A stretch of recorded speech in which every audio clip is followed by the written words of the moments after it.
Hi, welcome to another installment of On the Bench with Max. This week we're going to do a couple of tool reviews. I've got some flea market stuff that I picked up. We're going to finish off the Crosscut Sled and make it look pretty, and then we're going to talk about our next project, which is a jewellery case that you hang on the wall for my daughter. So stay tuned, you're on the bench with Max. So first up, let's look at the latest tool acquisition purchased today. And I hear what you're saying. You're saying he's already got a router, but this is a trim router. This is quite a small unit. It's easy to use. It's easy to finish stuff properly and quickly. And it's also trims edges, rounds edges. I used to do all my benches by hand badly, and now I've got a machine to do it correctly. So I'll just grab the unit, have a look at that. It's another Makita M series unit. It's M3700G. Great unit. They do make another model like the I've lost my pencil, but like the blue series, the industrial ones, and they've got a nice aluminium body. And I guess if I get good enough one day, I might purchase that, but it's an extra $100. So this is well under $100, and I've done a couple of test cuts beforehand. But first of all, I'll show you it in pieces. So you got the guide you can take off. So there's pretty much the motor. And if I hold this up behind it, you can see that I've got a profile router in there. So that router's for rounding edges. And it's the reason I've got that router in there is because I'm going to round the edges on the Crosscut Sled. I'll show you what that profile is going to look like. And for those of you that are really good at woodwork, right about now you'll start to get bored. And it just puts a nice round profile on the timber. I don't know if you can see that. Nice round profile. A little bit of sanding at the end. Smooth, beautiful, like my cheeks. Okay, so that's the and there's a whole host of different shapes that you can get with these router bits. Once again, this is not a super expensive one, but you can see all the different profiles there you can get. So this one, these particular models, you can run the bearing, this bearing spins, which limits the depth this thing can go. So what you do is you run the bearing up against the surface that you want to cut or profile, and it will only profile that depth. It won't profile any further. So it's almost foolproof. But I'll see if I can make it. I'll see if I can make it work. So there's those sets. I'll lay them down. And then you've got your straight ones. You've got your plunge ones. You've got your diamond ones, and then you've got your groove ones as well. So I can plunge with my my bigger router. I can plunge in and cut grooves for bolts or dowels to run through. So I'm pretty excited about that, and it's going to give our Crosscut Sled that professional look, which is what I'm after. So that's my router bits. That's my first set ever for routers, and let's see how it works. So back to our fantastic MT series Makita trimming router. I believe that the tradesmen use these routers for when they put Laminex on tops as well. They glue Laminex onto timber, and then they trim it nice and flush. They use them for ornate cornices and bits and pieces that are quite fine. So I'm really excited to get this thing going. The idea is it's got a nice flat plate on it. You can see that there. Nice flat plate, and this slides over, which helps you with your depth of cut, like so. So if I slid it all the way up, you can see here that I would have a square and then a curve on the end, and I don't want that, so I'd move that up, and I'm going to move that up so it's flush. You can see that there. Let me just grab a ruler. And I'll show you what I'm talking about. Put my glasses on so I can see as well.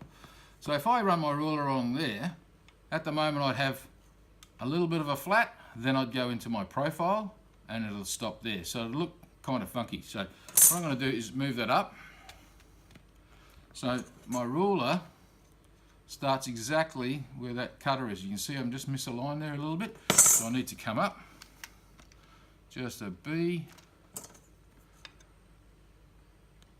almost spot on.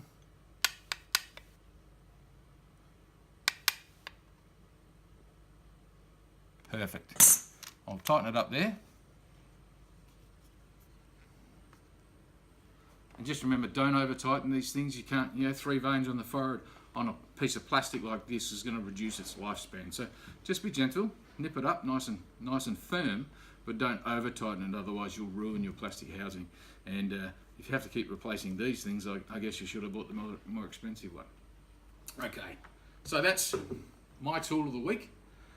I'm pretty happy with the purchase, and now let's test it out on the Crosscut Sled. So we'll go over here, get our Crosscut Sled that we made, and we'll test it out. So first of all, there's a piece that you missed out on the Crosscut Sled. It's the guard.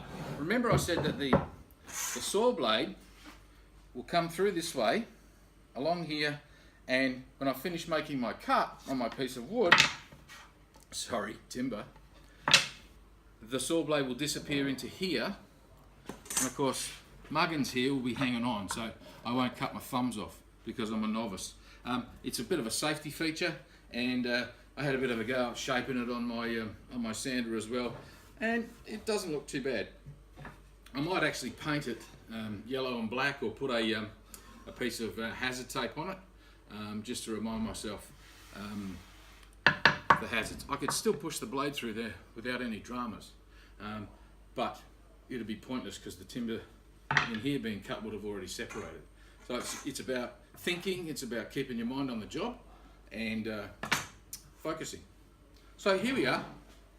I'm going to round these edges with my new trimming router. I'm going to sand them. I'm going to keep this edge here nice and square. Keep this edge here nice and square because we spent a lot of time doing that, squaring up that edge. It's a little bit off, but not too bad. See a little bit there? So you never know, I might even get my plane out and flatten that up again, or I can adjust it. So that's the plan for this week. So we're going to smooth it all out, take all the edges off. We're going to apply a couple of coats of this product or of a polyurethane wipe-on product, and then we'll let it dry, and that'll be it. That'll be our Crosscut Sled, ready for our next project. Now look, I've got to come clean. I didn't get this dirty straight from work. I've actually tried out my new trimmer, and I'll show you the results, and I'm really pleased with them. If you have a look now, see that beautiful profile on the back? It's fantastic. So all that was real simple was I ran my trimmer like this, give it some of that, some other around the corner, some more down this end, and it took me, I guess, look, I'd be lying if I said 50 seconds. The hardest part of it was the sweating, thinking that I've never used one of these before. This is quite scary. Finished up with a little bit of 120 paper, finished off my edges, got my trusty sander out, and I'm starting to finish it off. But look at that beautiful finish. And when I put a little bit of finish on there, that's going to look beautiful. So the next part is I'm going to sand in here nice and smooth. I'm going to thinking about changing the bit on this. This is quite a big radius. It's probably at least, I don't know, 5 or 6 millimeters. So I'm going to radius this side of the front fence. I don't know if you can see that, but I'm going to radius this side of the front fence. And this side I'm just going to break the edge because I want that nice and square. Now the idea is, this is my theory. A lot of crosscut sleds that I've seen on the internet are really fancy, and they come up like this and they're ornate and They look really good, and I really dig it. But for a novice that is getting used to all these machines, I'm trying to keep my fingers as far away as possible from this rotating blade. So I'm going to leave it square. I might round these edges off with my new Fandangle tool here, and then I'll sand it off. But if it does get in the way, maybe that's another episode. I can get my bandsaw out and give this a bit of a trim up.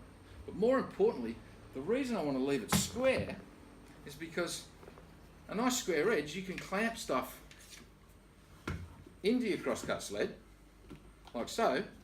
Then you don't have to hang on at all. Fingers gone. You know, risk eliminated. So that's the plan, and let's see how it works. So you ready? I'm going to make some noise now. Safety first. Got to put my P2 dust mask. Now a lot of people don't know the difference between P1 and P2 dust masks. It's about the amount of fibre or micron of dust can get through into your breathing passage.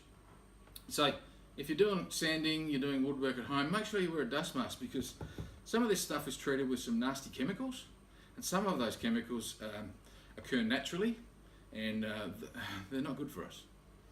And all of a sudden you'll be coughing and going, wow, I should have listened to Max. Okay, so here we go. Tip the young players, put the bottom one on first. Mould it to your beak, and I've got a small beak, as you can see. Get it all ready. It's no harm to breathe through. Put your glasses on over the top, which I need because I can't see without them. And I'll turn around here, and I found out what this nut was for on the ground. It's for my vice handle, my timber vice handle. I was wondering what that was for, and now I know. The difference between a cheap woodworking bench vise and an expensive woodworking vise is almost immeasurable. You're lucky I'm a machinist, because I hand fitted that and got it square by myself. It happens. Okay, so here we go. Once again, clamp it down for safety. I'll leave that one loose, because remember we've got the runners underneath, so it's going to do this.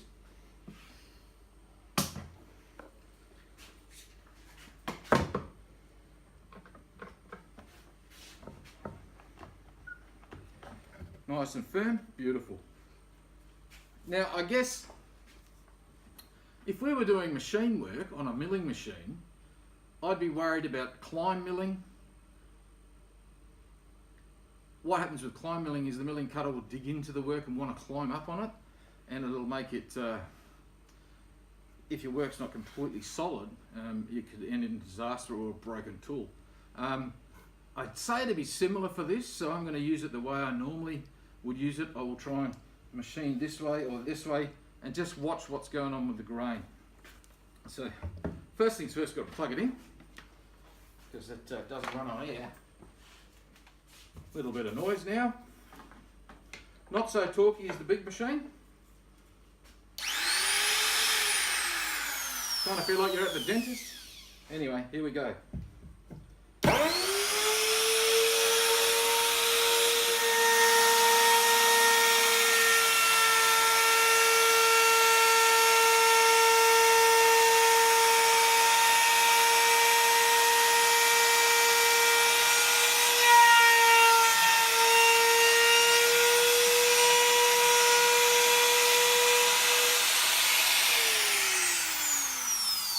Look at that. Looks almost professional. And you can see here, I had my router, I got it square, and then I presented it to the timber. And I presented it way off the edge, which is good. So I presented it in there, and now I just drag it back and around. I'll come up these sides, and then the rest I'm just going to break, because I want to keep that edge nice and square. So here we go again. I'll see. I'll do it this way to see if you can get a better look. Nice and square. Present the tool.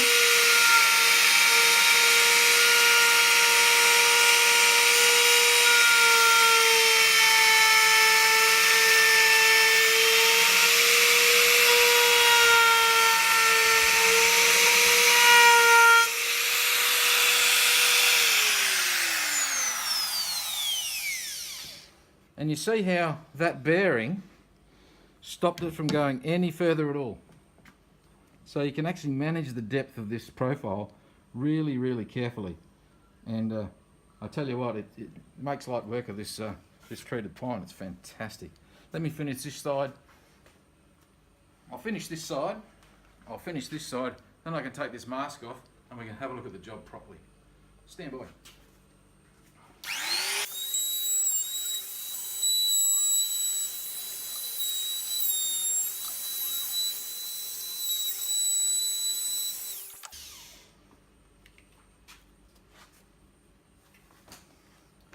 So there you have it. A little bit of sanding now. I don't know what happened there. Maybe. I don't know. But it's nice and profiled. No sharp edges. I've got to finish this side off. And you know what? We're almost done. It's final finish, final sand. And I'll put some treatment on.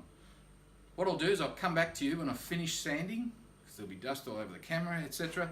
When we're nice and smooth and we're ready to apply our rub-on polyurethane. Alright, see you in a minute. So here we are. I've finished sanding. It's nice and smooth now. I've rounded all the edges and it's time to put a finish on it. I think I was going to use some wipe-on polyurethane for this particular job, but I've changed my mind. I'm going to use good old-fashioned linseed oil, and because I do all my bench tops with it and all that, and it's my first crosscut sled, and no doubt I want to make some modifications or I'll make some errors with it, so I don't want to waste some good polyurethane on it. I'm just going to go with oil, plus I like the look of it and it's easy to apply. So without further ado, I'll show you the almost finished product. Like I said, you don't, with linseed oil, I don't spare it. I always put it on nice and thick, let it soak into that wood. Sorry, timber.